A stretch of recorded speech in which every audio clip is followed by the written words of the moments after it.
আমার পাড়াই আমার সমাধান, মানুষের দোরগোড়ায় সরকারের পরিষেবা। আজ মুখ্যমন্ত্রী মমতা বন্দ্যোপাধ্যায়ের স্বপ্নের প্রকল্প আমার পাড়াই আমার সমাধান বাস্তবায়িত হল সপ্তগ্রাম বিধানসভার দুটি স্থানে।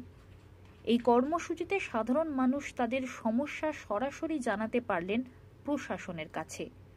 উপস্থিত ছিলেন বিধায়ক শ্রী তপন দাশগুপ্ত, পৌরপ্রধান শ্রী আদিত্য নিয়োগী ও উপপৌরপ্রধান শিল্পী চ্যাটার্জি প্রমুখ।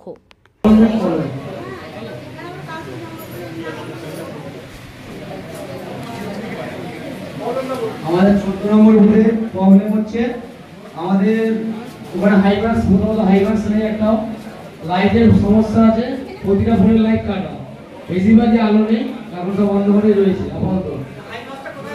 হাইমার্সটা আমাদের আপনার একটা স্কুলের মাঠেতে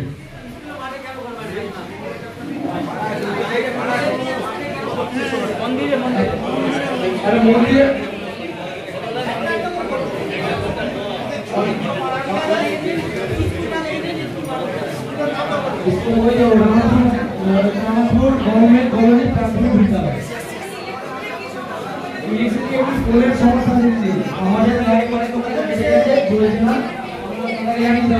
আমাদের সমস্যা কেটে যায়, তো জল হয়, কেটে যায়, জল হয়।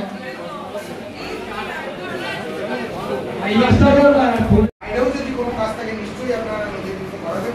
সেটা প্রশাসন যদি মনে করেন, আপনাদের যদি মনে করেন সেটাকে প্রাধান্য দিতে হবে, তাহলে বাইরে গিয়ে দিতে হবে, সেই কাজটাও আছে।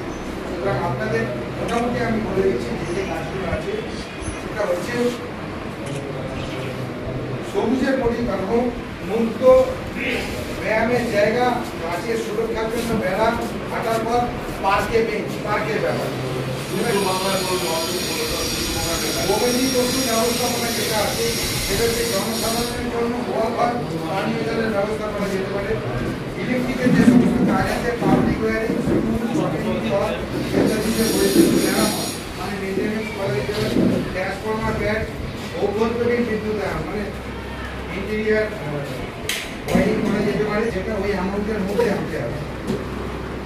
তারপরে জনসাধারণের স্থান, যেখানেতে এমনি বসার জায়গায় বেঞ্চ করা যেতে পারে, কমিউনিটি সেট করা যেতে পারে।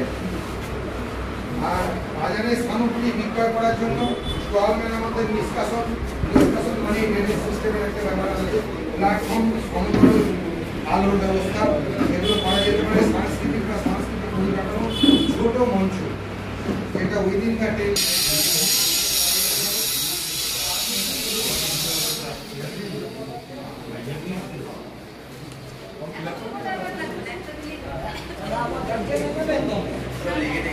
বাংলার জন্য ভারতবর্ষের কোনো মুখ্যমন্ত্রী করতে পারেনি। নাম্বার ওয়ান, আমার পাড়া আমার পাড়া আমাদের সমাধান, যে আজ থেকে এটা শুরু হয়েছে।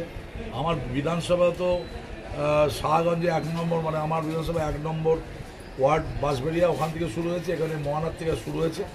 দুটো জায়গায় আমি ঘুরে গেলাম, অত্যন্ত ভালো কাজ হচ্ছে এবং সবথেকে কথা, মানুষ খুব উৎসুক এই ব্যাপারটা নিয়ে, খুব আনন্দিত।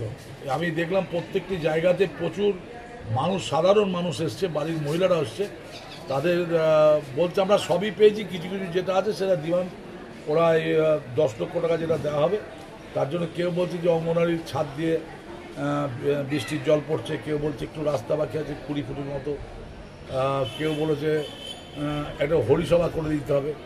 তা মানুষের ডিমান্ডগুলো আমাদের সরকারি অফিসাররা আছেন, বিডিও সাহেব আছেন, প্রধান আছেন, তারা এখানে দেখছেন, কথা শুনছেন, নোট করছে, নেক্সট টাইম আলোচনা করে এগুলো সমাধান করে।